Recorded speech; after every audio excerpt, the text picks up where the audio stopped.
Hello and welcome to the Sheldrake-Vernon Dialogues with myself, Mark Vernon, and Rupert Sheldrake. Hi Rupert. Hello Mark. We are recording via Zoom because the lockdown is still in place in the UK where we're speaking from, and hope today to speak about a new book called The Flip by Jeffrey Kripal. Jeff Kripal is a professor at Rice University. He has written extensively about a range of phenomena from NDEs, UFOs, religious ecstasy. And this new book is, I think, the first of a kind of mass market book published by Penguin in the UK that may reach a far wider audience because of that. It summarizes a lot of his ideas, but brings them together in a persuasive package.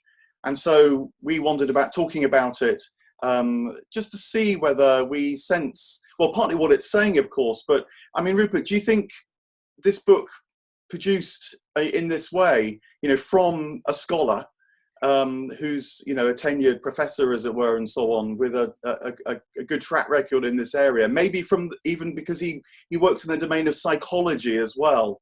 I mean, does it feel like a kind of compelling package in the culture wars, you might say, like it might even make a bit of a difference? I don't know. I think it's popularly written, slightly too popularly written for my taste. I mean, it has the kind of slightly patronizing popular writing style and he's a serious scholar, and it is a work of scholarship. Whether or not it will reach lots of people, I don't know, but what he does do is bring together examples from people's personal conversion experiences.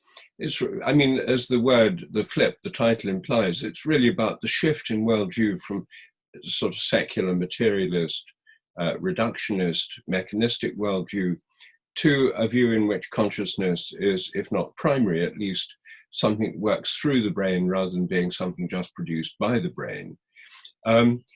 And I think that's certainly a major paradigm shift that's going on now. And I think his book, I personally found in a slightly confused way, is giving examples of how eminent individuals, including eminent scientists and philosophers, have undergone this kind of conversion experience and how this is working its way through our culture.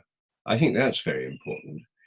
I think the other thing he's doing is something that I'm keen on myself in my two most recent books about spiritual practices, showing that underlying the various religious traditions are kind of mystical experiences that are transformative in their effects, and that what changes people's worldview much more than logical argument in seminar rooms is personal experience.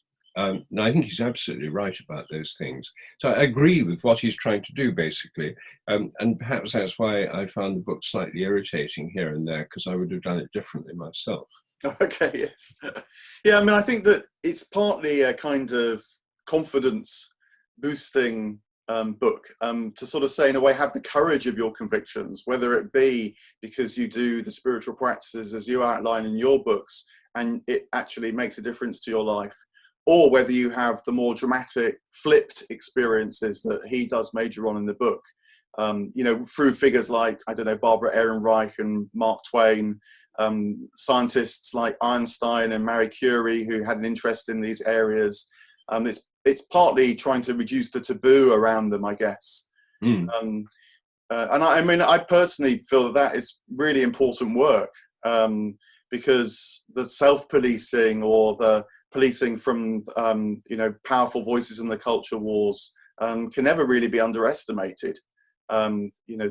People will talk about this quietly, as it were, to themselves or in their own rooms, but I mean, you've been in the public view with this for so long, sort of propelled into the public view around this area, so many years ago now, and you're so gracious about it as well. But for others, it takes quite a lot of courage, I think, to really incorporate these aspects into their lives, let alone talk about them more publicly as well. Yes, well, I agree. I think what he's trying to do is normalize these subjects.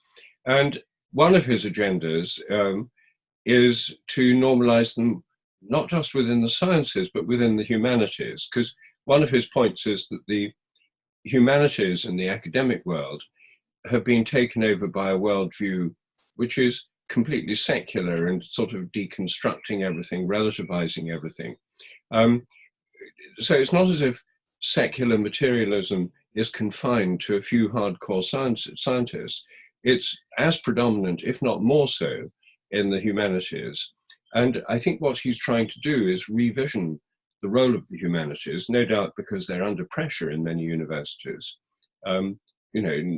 often regarded as non-productive compared with sciences and so on.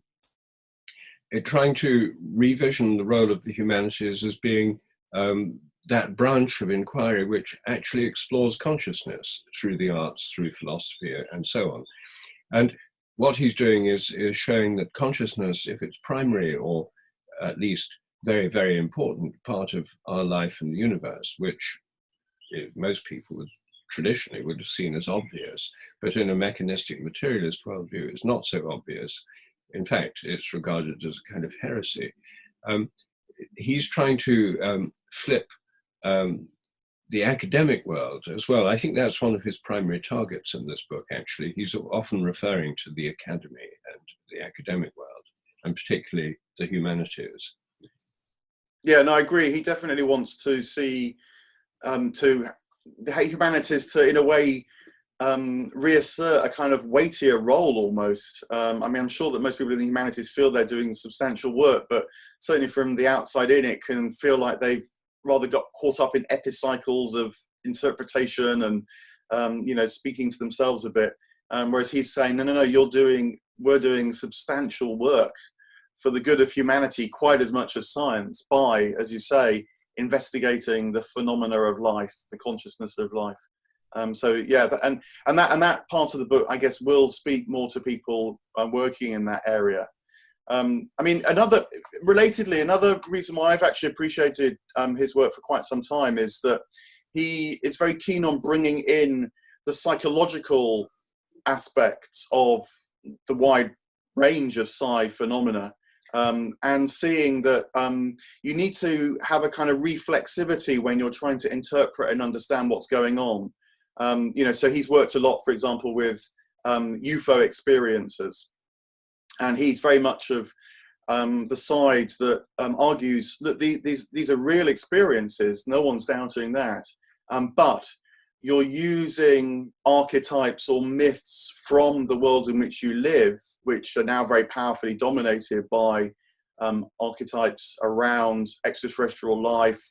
The new horizon is out in space for exploration. These kind of stories that are very powerful in our culture through Star Wars, Star Trek, whatever you like. And saying that inevitably you use these stories to try and interpret experiences which otherwise kind of exceed your understanding. And, the upshot is that people feel that numinous experiences that in the past might have been experienced as a kind of divine encounter are now experienced as an encounter with a celestial being that is interpreted as coming from another place, maybe even another time. And I find that very persuasive because, as he's also tracked, particularly for his work with Whitney Schreiber, these are extraordinarily common experiences, particularly in the US, where that story of life is very powerful. And so trying to break the logjam between does it happen, does it not happen, by introducing this kind of third possibility, I find very persuasive and a possible way forward.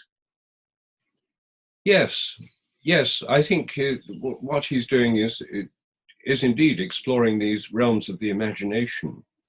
And of course, he's not only looked at that, but one of his, I've read a couple of his previous books. One is about the history of the Esalen Institute. So it's very much about the human potential movement. And he did a biography of Michael Murphy as well, who was a co-founder of the Esalen Institute. So he's explored not only these extraordinary experiences, but also the whole growth of the kind of human potential New Age, spiritual but not religious phenomenon. I mean, I would say that was his main area, actually, of exploration, the spiritual but not religious. And he's rather anti-religious. That's one of the things that irritated me. I don't mind that. I don't mind that element, as we've talked about before. Yes. No, I just find it, it's just too easy. Everyone's anti-religious. So I just find that if you're going to be a contrarian, then being anti-religious is a boringly conventional view. Because New Age people are anti-religious, atheists are anti-religious, secularists are anti-religious, most academics are anti-religious. So it's just that side of it I found just too conventional. I find it more interesting to see, to find bridges between these realms. So, yes, I thought that he explored that area, but one of the things that I thought he created more confusion than clarity is by merging together the spiritual and the psychic. Because he gives examples of people who've had extraordinary psychic experiences, like precognitive dreams or precognitive visions. And I myself think that there's an important distinction between the realms of the psychic and the spiritual. I mean, I do a lot of research, as you know, on things like telepathy. And I don't think telepathy is a spiritual phenomenon. I think it's, dogs, cats have it. It's a way of communicating with other members of the social group. It certainly shows the mind is more than the brain. It has that in common with spiritual phenomena. But it's more to do with a kind of survival type relationship to the environment and to other members of the social group, rather than relationship to other realms of consciousness. And in some cases, he gives examples of people who've undergone a flip through psychic experiences, which of course will blast one out of a narrowly materialist view of the brain, but not necessarily into a kind of spiritual realm. Yeah, and it is an interesting difference. I suppose I wonder quite how different they are, though. I mean, I can completely understand that methodologically it's useful to separate things out so that you're comparing like with like, and so you can do the natural histories that you're doing and so on, as well as other investigations. But well, put it this way. One of the book I think I enjoyed the most was, I think it was his last book called Changed in a Flash, which was co-authored with a woman called Elizabeth Crone. And she was struck by lightning and had a very powerful near-death experience that changed her life very dramatically. It both changed her personally in terms of who she was and her convictions and the sense of meaning in life, but also, as can happen, initiated a whole sort of range of psi capabilities, including things like precognitive dreams and so on. And she's particularly interesting because when she started having these precognitive dreams in particular, she would email herself the details of the dream that then can be checked against what actually happened. So it provides some sort of way of trying to test these things out. So in terms of pure research, it's pretty interesting. But what I found really interesting about the book was that the NDE which she describes, which she goes into in great detail, she has a traditional experience of, first of all, feeling separate from her body that is lying on the ground after the lightning strike, realizing there's a whole other side to reality, and then going to a place of lightness and love and so on, a very different state of consciousness. But she was there in the altered state for about 2 weeks and describes it in a lot of detail. And I read it being a great fan of Dante and the Divine Comedy. And in Dante and the Divine Comedy, there's a lot of implicit description about the way that things like, say, telepathy works. So Dante and Virgil in particular, and then Dante and Beatrice, constantly know what's in each other's minds. But it's described, for example, just to pick up on this one aspect, as because they both share in the divine mind. And so, as it were, they're able to see reflected in a kind of third divine mind or consciousness what the other person is feeling or knowing in that moment. So it gives a bit of structure to telepathy, which I've always been struck by. And then Elizabeth Cohen, in her description, she said she realized she knew what other people were thinking or feeling because they somehow shared it in a wider consciousness that filled the whole place. So it wasn't just a kind of one-on-one telepathy. It was a much broader sense of the whole atmosphere being alive with meaning and shared communication, which you're able to then to tune into because you're connected to the individual person that you're with. Now, it feels like a detail, but it really stood out for me because, for example, Dante goes into this in quite a lot of detail himself at one point. And so I emailed Elizabeth Cohen and said, have you ever read Dante's Divine Comedy? And she said she hadn't. She's Jewish for one thing, but she'd never even read it. And it was just one detail amongst about half a dozen quite specific things that, you know, in one way wouldn't prove anything, but certainly stood out for me. And going back to your point, it made me, it perhaps is a domain where what isn't in one way might well properly be called a more psi phenomena actually links into a more spiritual experience and the wider, even religious, you know, experience of life, which, for example, would be held by a kind of divine mind or a divine presence. Yes, that's a very interesting point. I mean, my own investigations, things like dogs that know when their owners are coming home, they're about something you could say has a kind of spiritual dimension, namely affection or love, but it's normally a fairly limited form. I mean, it's just straightforward personal bonds or person-to-animal bonds. This more spiritual dimension of telepathy and other psychic phenomena is, as you say, somewhere that's sort of intermediate between those realms. And since I was trying to think of experiments, as you were speaking, I was thinking, how could one test this? Since a lot of people feel this greater sense of connection under the influence of certain psychoactive substances like MDMA, you know, there's this sense of connection, a much greater sense of a deeper connection. It may be, I mean, no one, as far as I know, has done experiments on telepathic communication under MDMA, but that would be one area where one could actually experience it, look at the whole thing from experimentally, where there's this expanded sense of connection and probably also telepathy. I felt this yesterday when my wife Jill and I were walking on Hampstead Heath, which looks at the moment rather like the kingdom of heaven. It's, as I imagine, the kingdom of heaven would be where people live in peace and are having a lovely time. And all over Hampstead Heath, there are little groups of people having picnics and hanging out together. And there was one group who were particularly deeply hanging out together. They were all sort of lying back. There was some dream-like music playing, and they were obviously all completely sort of bonded and stuff. And Jill immediately said they've obviously been taking MDMA, ecstasy. And I think she was absolutely right. I mean, it gave that feeling. And you could actually even feel it walking past them. They were in an altered state of connection and probably in some kind of telepathic linkage with each other. So that's a good point, that there's a kind of intermediate realm. Sorry, do you want to carry on? No, go on. Well, as you were talking there, it reminded me as well of another debate which is big and which you've written about and we talked about, which is the area of panpsychism.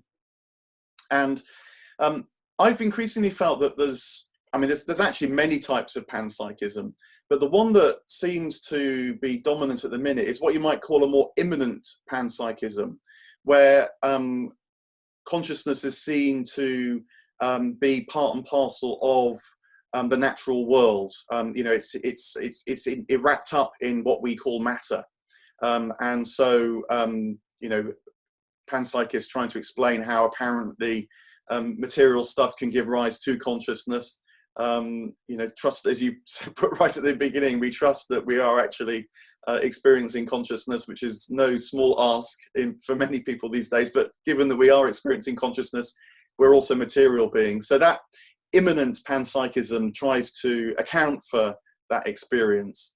But there's an older panpsychism, which I think is, say, the panpsychism that you would find in, say, Plato, maybe even in Whitehead, who I know you know more about him than I do, but that sees matter itself being a kind of expression of a wider consciousness. So matter, you might say, is a kind of emanation or a falling out from a wider consciousness, which in a theistic frame would ultimately be seen as the mind of God. And then that kind of panpsychism is maybe more open to a transcendent account of things, because it sees us as sharing in a much wider life, a much larger intelligence, whether that's depicted as a kind of a whole ecology of spiritual beings, or being itself, which has these qualities of communication and sharing and outflowing and so on. And that panpsychism is not the one that's making the running at the minute in more scientific circles, but it's a panpsychism that I actually feel is much more persuasive, because it's an open system rather than a kind of closed system that still feels like, I don't know, a kind of science almost trying to have its cake and eat it, which I sort of resist somewhat.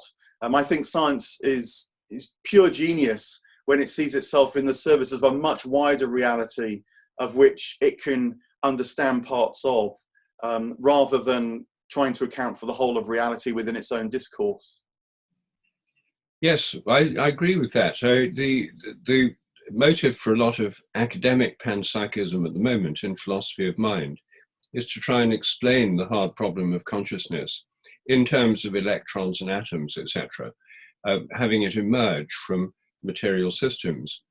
And I know that some of the people in that kind of panpsychist world really see this as a way of saving materialism.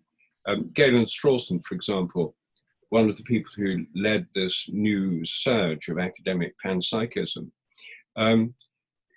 just says that it is materialism. All you need to do is widen the definition of matter to include consciousness. And so it's a fairly limited form of panpsychism, because it's just adding in consciousness to the regular material worldview. It has quite a number of consequences. For example, many people in religious belief systems think that consciousness can survive bodily death. But if in that kind of limited panpsychism, if your psyche is just an aspect of the material activity of your brain, then clearly it will come to an end when you die. So it doesn't, that kind of panpsychism is very close to materialism in its practical consequences. But then, as you say, there's a much more inclusive kind of panpsychism where the psyche works through the whole cosmos and we're part of something larger than ourselves, which could go over into panentheism or pantheism. And it's interesting, I think, that in Kripal's book, to come back to it, because we're going to have to wrap up soon, he does actually go through the spectrum of panpsychist options. He spells them out, I think, quite well, and shows how within the present realm of discourse, there are people who have this much wider panpsychism. In fact, some go as far as full-scale idealism, particularly Bernardo Kastrup, who's a computer scientist who underwent a flip in Cologne Cathedral, as he describes in the book, and is now probably one of the most articulate exponents of a kind of scientific version of a kind of idealism, and which is, I mean, not just panpsychism, it's full-blown idealism that mind is fundamental to everything and matter is a kind of product of mind. So I think one of the strengths of Kripal's book is that he actually does show there is this range of options. We're entering an area of debate where the future directions are not clear and there's no one single direction. So people who undergo a flip out of reductive materialism don't find themselves in a single new unified vision of the world. They find themselves in a situation where there are quite a number of options for seeing what role consciousness plays and what role it might have to our own lives and to the life of the cosmos as a whole. Yeah, no, I mean, I really like it for that because, you know, sometimes in the more hand-wavy approaches to these questions, it can seem like, oh, we're just all one, there's nothing much more that you can say. And that is deeply frustrating because it feels like it collapses life down quite as much as a hugely reductive materialist take on life. But to see that making these steps into, say, asking questions about panpsychism actually opens up a whole new set of questions which might deepen and complexify life. That feels much, much more appealing to me. And, you know, and Kripal at the end of the book, I remember now, he says that these flips are almost like, you know, nudges or pushes to try and engage more richly and fully with life, rather than just being a kind of answer to life. That's the way to treat them. And I very much agree with that. I mean, you feel it in psychotherapeutic work too, where you, you know, can be quite quickly conscious that you're engaging with things that are certainly beyond your own conscious awareness. And having different models to try and develop that is both, you know, practically useful, but also spiritually and intellectually fascinating as well. So we got sort of slightly mixed sense of the book itself, but at least good in parts. I quite like it for its overall approach for introducing this more reflexive understanding of things. But maybe people would like to give it a go. Oh, I definitely think it's worth reading. I think it's a very good overview of this whole field. And combined with personal stories and the fact that this is not just a cultural transition that's going on at the moment in the academic world and outside it, but that involves personal transformations as well. And when we undergo these personal transformations from a materialist, mechanistic worldview to a more panpsychist one, then these have to be woven into the cultural transition because we can't do it in isolation. We're part of a culture. And so I think it documents this cultural change very well. And actually, I agree with you, he's one of the primary people who's documenting it at the moment through his looking at bizarre experiences like alien abductions, through looking at the human potential movement, the history of Esalen, and then these striking cases like Changed in a Flash. Yes. So I think it is indeed a very important book. Great. Well, thanks very much. Thank you, Mark.